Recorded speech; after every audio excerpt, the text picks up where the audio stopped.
Napatayo na si Sabrina na kanina pa nananahimik sa gilid at matamang nakikinig sa daloy ng usapan nila.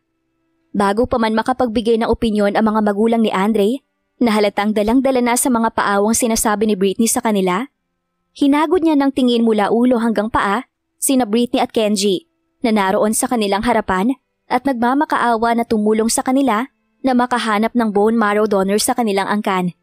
Bagay na hindi niya papayagan. Hindi pa mapalis ang galit sa kanyang muka. Oo, at bayad siya. Pero para kay Sabrina ay hindi sapat ang halagang kanyang nakuha para pumayag siya. Pagkatapos yung gawin sa akin yon, sa amin ni Vanjo, ang lakas ng loob niyong magtungo dito para humingi ng tulong? Pag-aalboroto niya na nakakuha na ng atensyon ng mga kamag-anak nilang naroon. Binintangan niyo kaming kidnapper ng bata. Tapos ngayong may sakit siya, kami ang mapeperwisyo? Iisa lang ang ibig sabihin niya. Hindi kayo capable na dalawa na mag-alaga sa kanya. Pinababayaan niyo. Walang pag-aalinlangan na inuunat ni Sabrina ang kanyang kamay upang sampalin sana si Britney. Yun lang ang paraan na naiisip niya para maibsan ang galit niya at upang mapawi ang inggit at selos niya sa babae. Alam niyang mali, pero naniniwala siyang mas deserve niyang maging ina ng mga anak ni Kenji Barruel. Iyan na wag mong gagawin sa harapan ko. Kalmado at mahina, ngunit may diing tura ni Kenji na halos manggalit na ang mga ngipin habang hawak ang palapulsuhan ni Sabrina. Napaawang ang bibig ni Sabrina nang bitawan ni Kenji ang hipit na hawak sa kamay niya. Hindi iyon nakatakas sa mga relatives nilang ang iba ay napatayo pa dahil sa ginawa ni Kenji kay Sabrina. Walang sino man ang nagbigay ng karapatan sa iyo na pagbuhatan ng kamay ang asawa ko. Wala.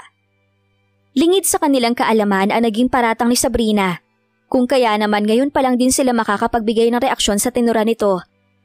Pinakawalan din naman sila ni Kenji nang mahanap na kung nasaan ang kanyang mag-ina. Kinabukasan na nga lang yon dahil nagkaroon ng aberya sa pagkawala noon ni Britney. Binigyan niya sila ng pera ni Vanjo upang manahimik. Tapos ngayon bigla niyang maririnig ang mga sumbat nito. Malaking halaga rin ang binitawan niya sa kanila. Pasalamat ang babae na hindi niya na sinabi na bayad naman ito sa kung anong pasakit na pinagdaan ang tinutukoy niya. Hindi naman ito sobra.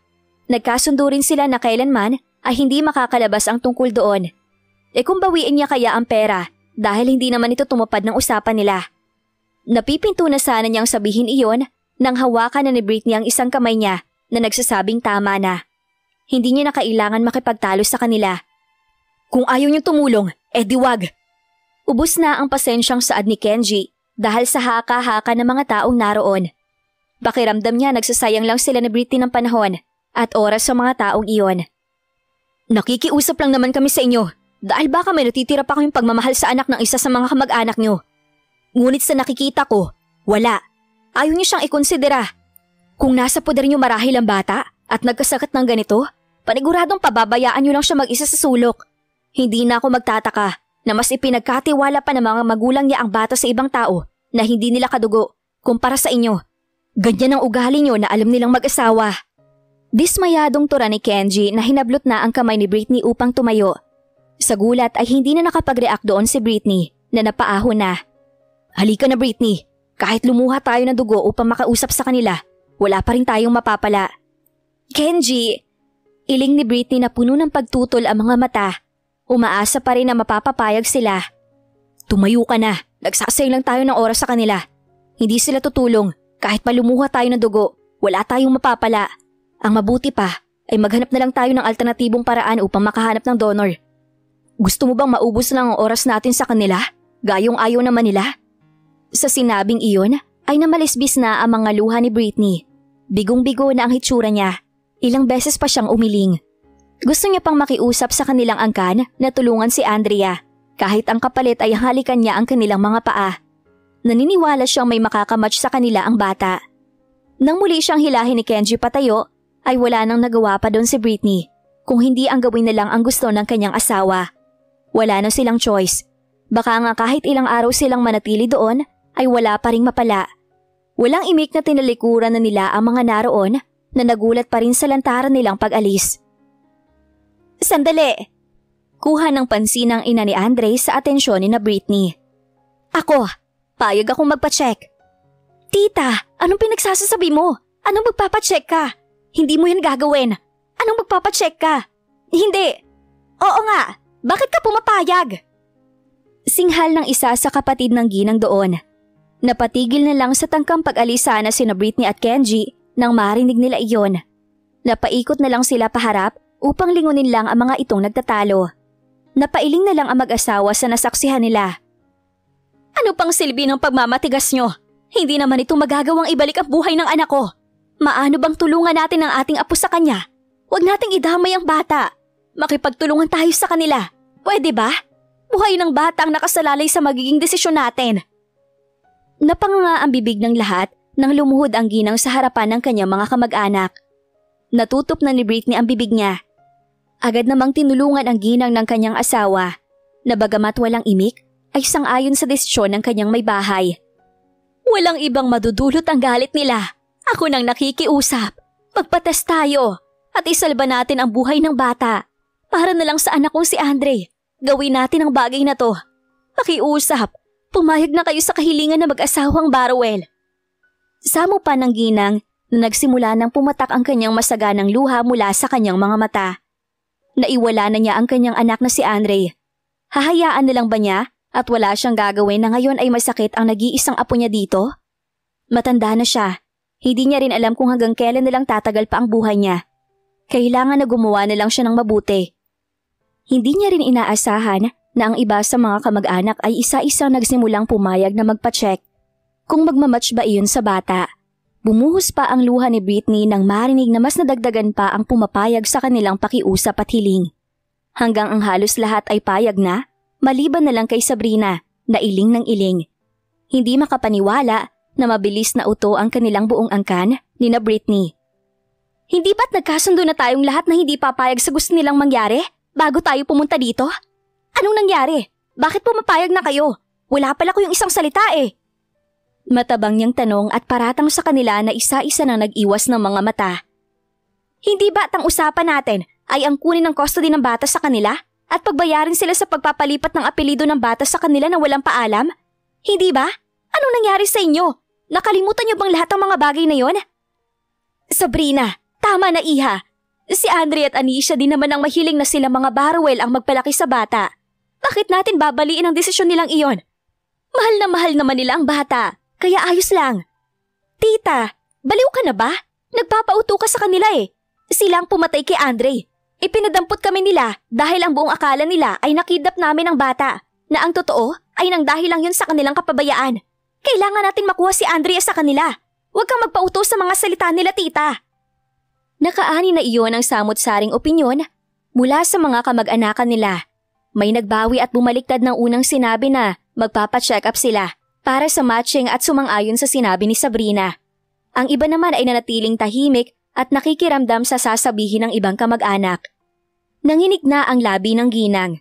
Pakiramdam niya ay nagmumukhang pera na lang ang mga kamag-anak niya sa harap ng mga Barwell at hindi na isinasaalang-alang ang sasabihin ng iba at ang kapakanan ng bata. Wala na silang pakialam sa kalagayan nito. Basta ang nasa kanilang utak ngayon ay ang magkamal ng salapi. Sabrina, ano ba? Mula sa labas ay umalingaw-ngaw ang boses ng isang lalaki na hindi naman dapat kasali. Ganyan ka na ba kamukhang pera? Pagkakakitaan mo pang lagay ng bata ngayon? Pera pa rin ang laman ng iyong isipan ha? Isaalang-alang mo naman ang kalagayan ng bata. Maawa ka sa kanya. Siya yung makikinabang ng ginagawa nilang paghingi ng tulong at hindi naman ng ibang tao. Sa ginagawa mo, sarili mo lang iniisip mo. Huwag kang sakim at madamot. Dahil lang hindi mo nakuha ang atensyon ni Mr. Barwell na unang plano mo, ganyan ang gagawin mo? Paihirapan mo ng mga bata? Gising nga! Vanjo, anong ginagawa mo dito? Bakit narito ka? Hindi ka naman kasali sa… Anong kinalaman niya doon? Naghanap ka pa talaga na magiging kakampi mo? Nakakahiya ka. Ginagamit mo ang bata para lang mailabas ang galit mo at makaan ng simpatsya na hindi mo deserve. Napuno ng pagkadismaya ang mga mata ng mga kamag-anak nila patungkol kay Sabrina na sinabi ng dating nobyo. Gusto sanang depensahan ni Sabrina ang kanyang sarili at palabasing mali ang dating nobyo na gumagawa lang ito ng kwento. Ngunit alam ni Sabrina na maraming pruweba si Vanjo na paniguradong ilalabas nito. Hindi nga siya nagkamali na ang sunod na nangyari ay ang binulyawan na siya ng sarili niyang ama dito. Totoo bang sinasabi ni Vanjo, Sabrina? Sigaw ng kanyang ama na parang kulog. Puno na ng pagkadismaya ang boses at maging ang mga mata. Nang ilibot ni Sabrina ang mga mata, ganun din ang emosyon na nakita niya sa lahat. Nakakahiya ka! Gusto mong sumabit sa lalaking may pamilya na? Nasaan ang kukote mo? Sa labis na hiya ay mabilis na tumakbo palabas si Sabrina habang sapo ng 2 palad ang kanyang muka na naiiyak na sa matinding galit. Pahiyang-pahiya na siya ngayon at wala nang mukhang ihaharap. Pasensya na sa inasal ni Sabrina. Tuturuan ko siya ng leksyon. Tuloy ang check-up para maghanap ng donor. Kailangan nating iligtas ang bata. Huwag niyo nang pansinin na anak ko na mukhang walang pinagkatandaan buong buhay niya. Hingi pa nito ng paumanhin at lumingalinga na sa mga kamag-anak na naroon. Sa araw din na yon ay nagpatest ang lahat. Ayos lang sa mag-asawang Barrowell kung ilang araw pa ang bibilangin bago makita nila ang result. At least mayroon silang hinihintay na balita. Kabado ang mag-asawa ng araw na dumating na ang result. Hindi na sila makapaghintay na makita na magkaroon ng pag-asang gumaling ang kanilang bunsong anak at narito ang lunas. Halos ayaw nilang tingnan iyon, pero kailangan. Umaasa sila na may 1, 2 o kahit 3 ang magmamatch sa bata dahil sa buong ang kanila ito. Kapag nangyari yon, solve na ang kanilang problema.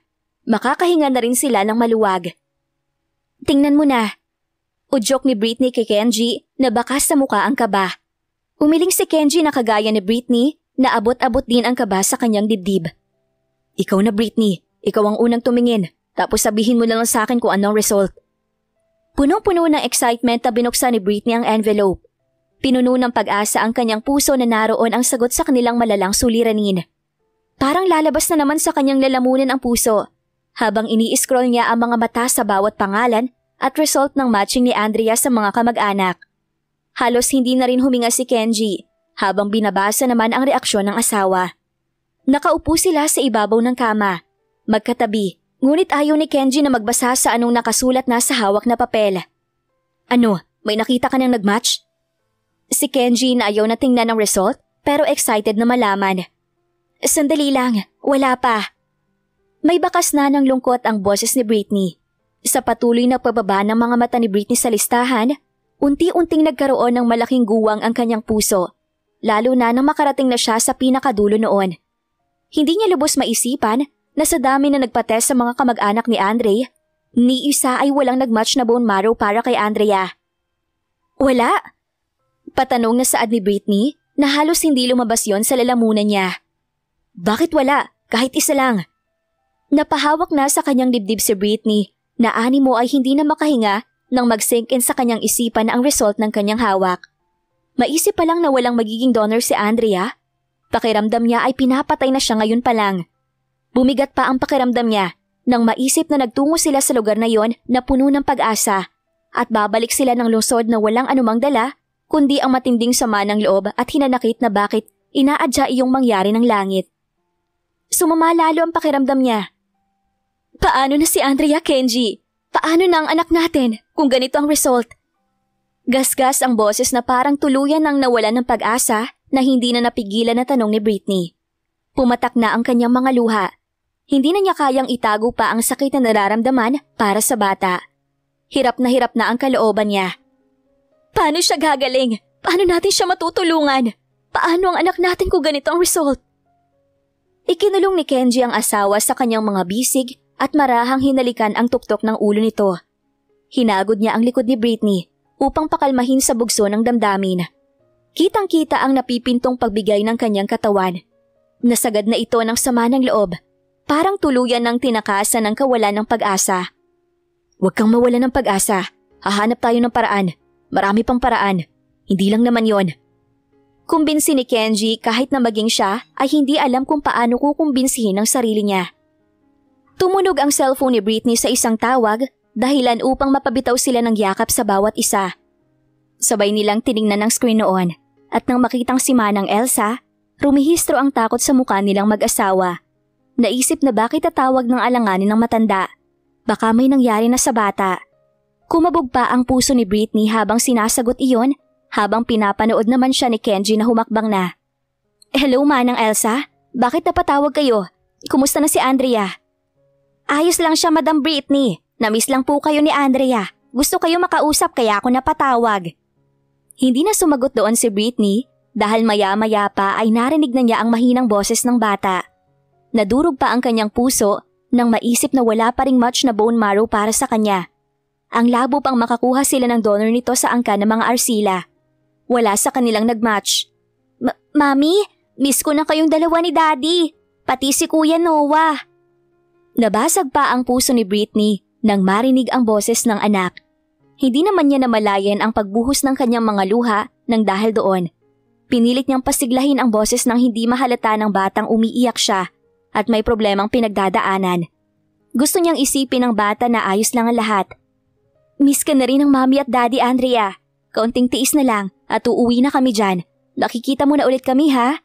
Konting-konti na lang, anak. Isasama na rin namin ang Daddy ang Kuya Noah mo para makita mo na. Sunod-sunod ang ginagawang paglunok ng laway ni Britney na parang mabubulunan na kung hindi niya gagawin ang bagay na yon. Nahihirapan na siyang magkunwari, lalo at tuloy-tuloy ang pagpatak ng luha. Sige na anak, medyo busy ngayon ng Mami at Daddy. Tatawag na lang kami ulit, ha? Tulog ka pa. Okay po, Mami. Nanatiling nakatayo si Britney sa may bintana ng silid ng hotel na kinaroroonan nila. Walang patid pa rin ang bagsak ng kanyang mga luha habang nakatingin sa labas. Bandang likod iyon ng hotel kung saan ay maraming puno pa at kagubatan. Sobrang lungkot pa rin niya na parang wala naman silang mapapala sa ginawa nilang pagpunta sa lugar na ito. Naisip niya tuloy na sana hindi na lang siya umalis sa tabi ng kanilang anak. Nanatili na lang sila kung alam lang sana nila ang magiging resulta. Britney. Subok ni Kenji na kunin ang atensyon ng asawa, ngunit hindi siya nito pinansin. Kinailangan niya pang maglakad patungo sa kanya. Mula sa likuran ni Britney ay muli siyang niyakap ni Kenji upang iparamdam na hindi siya nag-iisa. Naroon siya, kadamay niya sa lahat ng problemang kinakaharap. Tahan na Britney, gagawan natin ng paraan. Huwag ka nang umiyak. Batid kong may iba pang paraan. Umikot na si Britney at ibinuro na ang mukha niya sa leeg ng asawa. Humigpit pa ang yakap sa kanya ni Kenji. Marahan siyang isanayaw-sayaw upang hagurin ang kanyang likod matapos na hapitin siya sa bewang niya. Sa halip na tumigil ay mas umiyak pa si Britney. Hindi nakatulong sa kanya ang pangaalo nito. Sobrang punong-puno na ang kanyang dibdib. Sa patuloy na pagsabi ng asawang may pag-asa pa, hindi nila iyon nakikita kung saan banda. Tila ba umabot na sila sa hangganan ng problema nila. Dead end na ito, ika nga. Gagawan ko ng paraan. Malay natin may natitira pang pag-asa. Habang buhay may pag-asa pa tayo, Britney. Nang makatulog si Britney dala ng pagod at matinding pag-iyak, ay maingat na lumabas ng silid nila si Kenji upang hanapin si Sabrina. Siya na lang ang hindi pa nakakapagkuha ng test. Kumapit na lang siya sa what if. Ito pala ang nag-iisang kamatch ni Andrea sa angkan nila. Hindi mahirap ang makipagsapalaran kahit nakatiting ang pag-asang pinangahawakan. Hindi siya nahirapan na matagpuan ng babae sa isang kainan kung saan may kadate ito. Tapos na silang kumain noon at nakapagpaalam na sa bawat isa. Nag-aabang na lang ang babae ng taxi upang marahil ay umuwi na. Walang imik na pabalya siyang hinila ni Kenji. What the heck? Natigil sa kanyang mga sasabihin si Sabrina nang makita kung sinong nilalang ang humila at kumaladkad sa kanya. Kakaibang ngisi na ang sumilay sa kanyang labi na humagod sa kabuuan ni Kenji na para sa kanya ay sobrang kaaya-aya.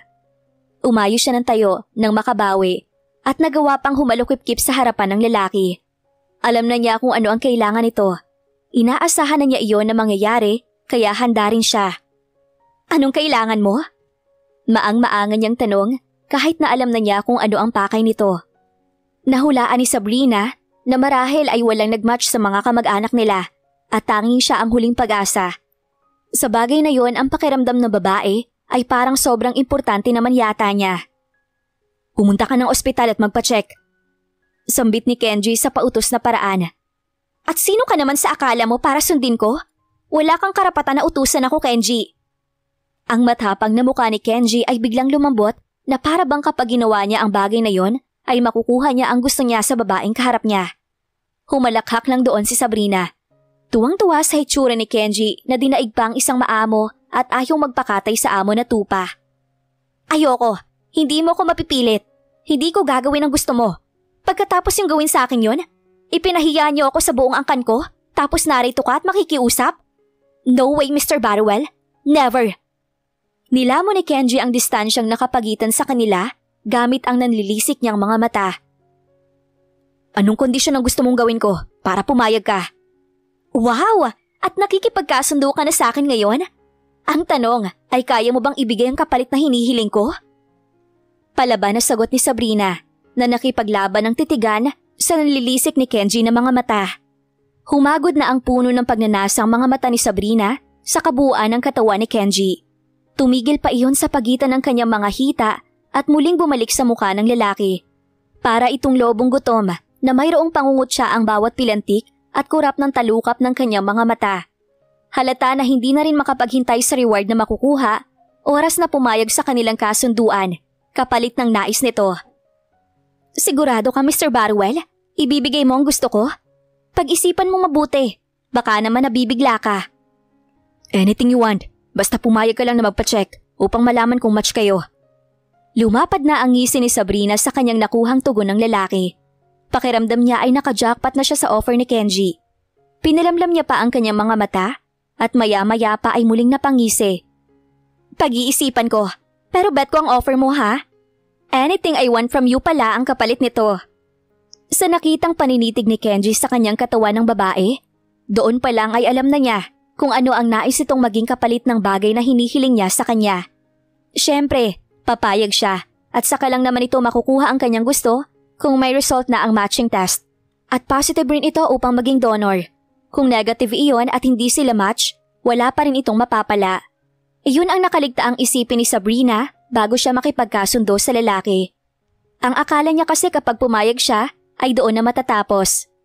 Alright Sabrina, ibibigay ko ang gusto mo. Kilala mo kong kausap.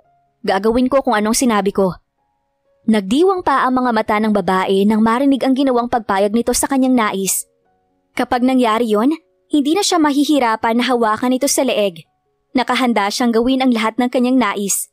Ganun lang pala kadali ng lahat na makukuha niya. Bakit pinahirapan niya pa ang sarili dati? Great, Mr. Barwell. To be fair naman tayo, syempre payment muna bago. Nagawa na siyang mahila ni Kenji papasok ng sasakyan bago pa niya makumpleto ang sasabihin. Sa bilis ng mga pangyayari ay hindi na siya nakaalma. Hindi siya nakapagreklamo kung bakit ginanon siya nito.